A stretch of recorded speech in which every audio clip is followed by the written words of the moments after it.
Hi my lovelies, I'm Jen and this is Crifty Crafty. Hi my lovelies, I hope you're well. Today I wanted to show you how to make a vinyl coaster. So we've just got a slate coaster here, and as you can see I've just decorated it with some foil vinyl. So I'm going to show you from start to finish today how to do that. So we'll go ahead and go to the computer. So we're going to make our image so that we can cut it out on our foil today and then place it onto our coaster. So I found this SVG that I've had on my computer for ages and I just really like it. You'll see that it's an SVG and that it's in layers. So we've got those 3 separate layers there, so we could change the colour on them and do a few other things with them. We're not going to do that today, we're just going to keep it as it is. But if we go to make it straight away, you'll see that it all changes the position on all of them, and we can move them round. So they're not actually attached because they're all separate layers and we haven't attached them. So when it comes to cutting them out on the mat, it will move them to, I don't know in what way it moves them, but it never seems to keep them as you would think. It seems to kind of flip them. So we're going to go back, and all we're going to do is highlight, and I have done a video on the difference between welding and attaching. Today we're just going to attach them. Now I've measured my coaster and it is 4 inches by 4 inches.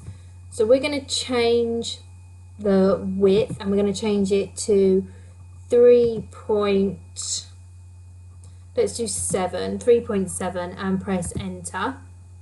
So that's now sized it up for us, and we're going to go to make it.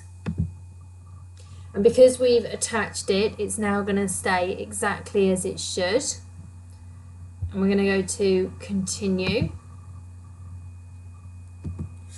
So we're going to use a foil vinyl today. So we've already set our dial to custom, and we're going to go down to vinyl.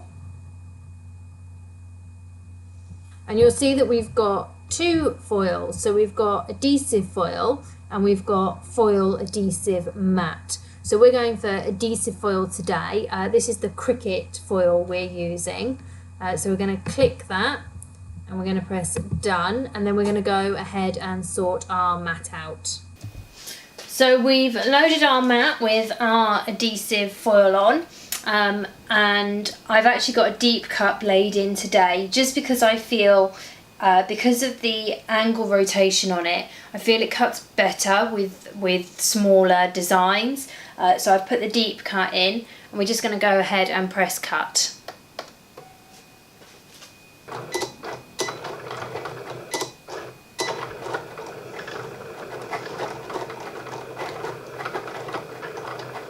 So I'm just going to go ahead and start weeding, and one of the things that I absolutely love about the Cricut foil is it is so easy to weed. It literally just pulls away, and everything that's meant to stay on the paper pretty much stays on the paper. I've never really had any problems with it. I just find it so easy to work with. Of course there are, you know, when you're doing swirls and things, you've got to kind of watch out for those. We've got dots coming up in a minute, so we'll watch out for those. But generally, it just pulls up so beautifully. So I've now weeded everything, and you can see just how beautifully that has cut. I love working with the foil. I just think it's so beautiful, and it's so easy to work with as well. So the next thing I'm going to do is transfer it across to our transfer tape. And I've got some transfer tape here which I've just got from, I think this one was from eBay. You can use, I know that people use book covering, which you can get from Tesco's or Poundland. You can use transfer tape. The only time that I really do feel I need to use the Cricut transfer tape is for the glitter. glitter vinyl can be quite difficult, especially the Cricut glitter vinyl.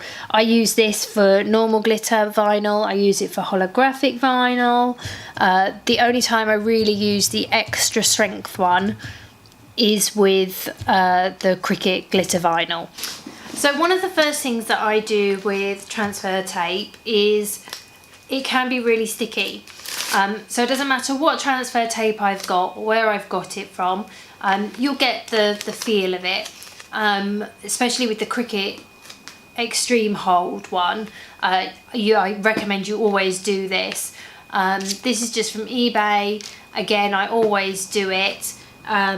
Book covering, you don't really need to do it with, but giving it one would probably be helpful because that initial stick is just a little bit too much. So I've just got a plain kind of canvasy cushion here, and all I do is I tape it on and I just give it a smooth and I pull it off, and then I'll tape it back on for a second time.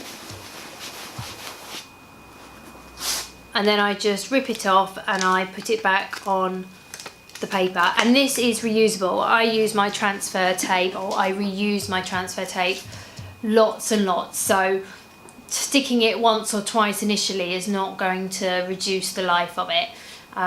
It just makes it a bit easier when once you've stuck your vinyl on, when you're trying to get it onto your item, it just makes it a little bit easier to take it off. So I always recommend doing that just when you initially first use it though. You don't need to do it every time, just the first time you're going to use it.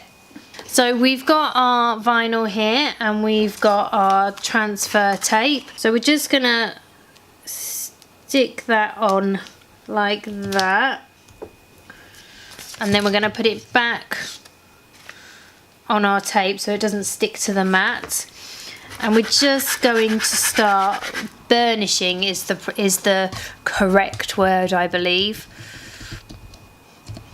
So I'm just going to start burnishing. I just call it scraping, but that's just me. So I'm just going to quite vigorously, because I want it to go on there really well. And I always do the front first, and then I move to the back. And you can see, I don't know if you can see, but I can certainly see, it's just starting to kind of bump through.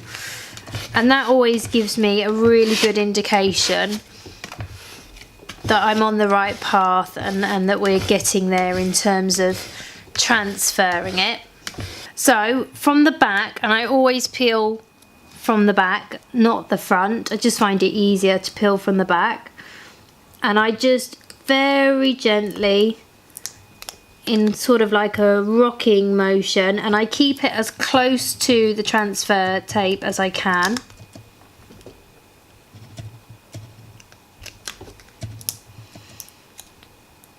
And we're just gonna very gently start peeling it back.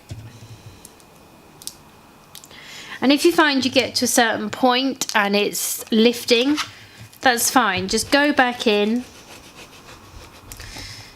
and give it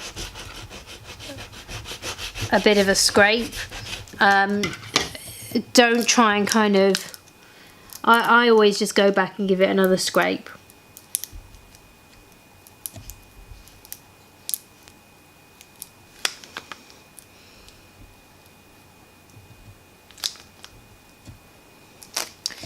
And there we go. So we've now transferred that to our transfer tape. So we've now placed that on our slate. So again, we're going to go in with our scraper or our burnishing tool. And the thing about slate is there's lots and lots of ridges in it. But that's okay, because it's a good thing to kind of try out. And I haven't got one to hand, so I can't use it. But with walls and things like slate, tennis balls are brilliant. They seem to really get into the ridges of things. So tennis balls are a great thing to have. But I haven't got one to hand at the minute. The grandchildren threw it over the garden. And just didn't ever go and get it. So I need to go and get another one.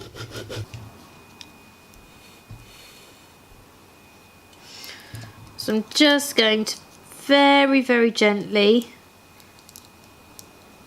start lifting off the transfer tape.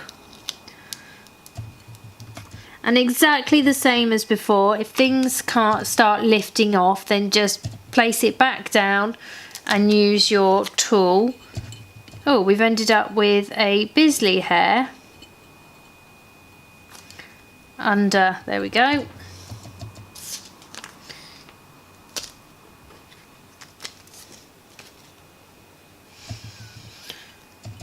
And there you go, you can see our beautiful slate coaster. That was a really easy design to do, really easy to weed. I really like working with the foil, as I've said, but that is just a great kind of starter project. You don't have to use foil, you can use normal vinyl. But as I say, I do feel when using kind of smaller fonts and smaller lettering and smaller designs, it is worth using the deep cut blade. I just find it cuts more precisely with these smaller ones, and it doesn't tend to drag. So yeah, hopefully that's all good. So as always, thank you so much for watching. Please do like, follow and subscribe, and I'll see you all again soon. Bye! Thank you so much for watching, everyone. I'll see you all next time. Please do subscribe, like and comment below. Bye!